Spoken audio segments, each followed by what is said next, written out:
السلام علیکم ورحمۃ اللہ وبرکاتہ۔ پیارے دوستو، آج بہت ہی ایک مایہ ناز نسخہ لے کر حاضر ہوا ہوں جو تقریباً ہر گھر میں مسئلہ ہے۔ بچوں میں ہو جاتا ہے، بڑوں میں ہو جاتا ہے اور بوڑھوں میں ہو جاتا ہے، جس کو بول فی الفراش کہتے ہیں۔ بول فی الفراش، بیڈوٹنگ، بلا ارادہ پیشاب خطا ہو جانا، یا سلسل بول پیشاب کی جھڑی، پیشاب کا رسنا کہتے ہیں۔ پیشاب پر قابو نہ رہنا یا پیشاب رسنے کی بیماری کے کئی نام ہیں۔ اس مرض میں پیشاب بلا ارادہ اور بے اختیار خارج ہوتا رہتا ہے۔ نوجوانوں میں، بچوں میں اور بڑھاپے میں ہوا کرتا ہے، جس کا باعث کمزوری مثانہ یا عضلات مثانہ کا ڈھیلا پن یا شل ہو جانا، استرخا مثانہ، کبھی پیشاب بدو کوشش کے رستہ رہنا، کبھی البیومیریا یا ذیابیطس کی سبب بھی شکایت ہو جاتی ہے۔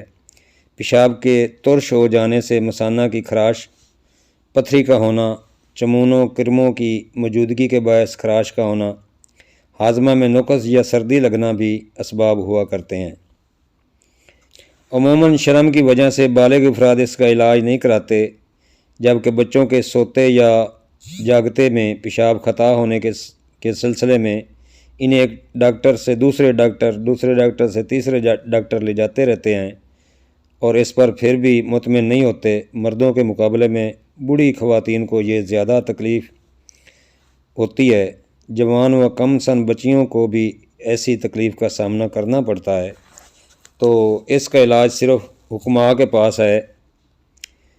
اس مرض کے اسباب عموماً اس کی ایک وجہ اضطراب ہوتا ہے۔ بچوں اور خواتین کے بھی کچھ مسائل ہوتے ہیں جس پر وہ بڑوں سے گفتگو کرتے ہوئے ہچکچاتے ہیں۔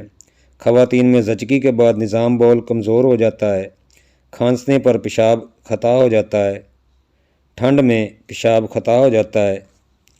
تیسری وجہ بیماری مثلاً ذیابیطس، دماغ اور ریڑھ کی ہڈی سے متعلق اعصاب میں سختی آ جانا ہو سکتی ہے۔ چوتھی وجہ کافی اور کولا وغیرہ نامی مشروب کا زیادہ استعمال کرنا۔ پانچویں وجہ مردوں میں پراسٹیٹ بڑھنا۔ چھٹی وجہ پراٹریٹ کا کینسر ہو سکتا ہے۔ ساتویں وجہ ریڈیائی شعاؤں کا غیر محفوظ استعمال ہوتا ہے یا معالجہ فراہم کرنے کے دوران بے احتیاطی برتنا ہوتا ہے۔ آٹھویں وجہ خود تشخیصی پر ادویات کا استعمال کرنا، یعنی کہ خود دوائیاں لے کر استعمال کرنا۔ نویں وجہ ریڑھ کی ہڈی پر چوٹ آنا۔ دسویں وجہ پوشیدہ عضو اور مثانے کے دباؤں میں تخافت کا آ جانا۔ بارہویں وجہ موٹاپا ہوتی ہے۔ 13ویں وجہ ذہنی بیماری، یاسیت کے ساتھ چلنا پھرنا کم ہو۔ 14ویں وجہ مثانے کے عضلات مثلاً عضلات کا کمزور ہو جانا۔ 15ویں وجہ مثانے کے عضلات اس سے متعلق عصب حرام مغز اور دماغ کے متعلقہ حصوں تال میل یعنی توازن میں نہ رہنا۔ دوستو، کولے کے نیچے کی طرف عضلات کمزور ہو جاتے ہیں، جس کی وجہ سے پیٹ سے نام بول پر کھانسنے، چھینکنے اور جھکنے پر دباؤ بڑھ جاتا ہے اور پیشاب خطا ہو جاتا ہے۔ سوچتے ہی کہ پیشاب آ رہا ہے نکل جاتا ہے۔ ابھی تک طبی محققین کو ان کی حتمی وجہ کا علم نہیں ہو سکا۔ پیارے دوستو، ورزشی علاج سکون کی کیفیت میں کمر کے بل لیٹ کر مقعد کو اندر کھینچنا اور اس وقت تک روکے رکھنا جتنا کہ برداشت ہو سکے۔ اس مشق کو دن میں کم از کم ایک بار 15 منٹ کے لیے کرنے سے مثانہ کافی مضبوط ہو جاتا ہے اور بار بار پیشاب نکلنے کی کیفیت بہت حد تک درست ہو جاتی ہے۔ پیارے دوستو، ایک دیسی یونانی نسخہ آپ دوستوں کے لیے لے کر حاضر ہوا ہوں۔ امید کرتا ہوں دوست پسند کریں گے۔ میرے چینل کو لائک کریں، سبسکرائب کریں اور بیل آئیکن کی گھنٹی دبا دیں تاکہ ہر اچھی ویڈیو آپ دوستوں تک بر وقت پہنچ سکے۔ تو نسخہ کو یوں ہے: خلنجاں یعنی کہ جڑ پان 50 گرام، ہرمل بریاں 50 گرام، دار چینی 50 گرام، کشتہ بیضہ مرغ 25 گرام، مغز پستہ 50 گرام۔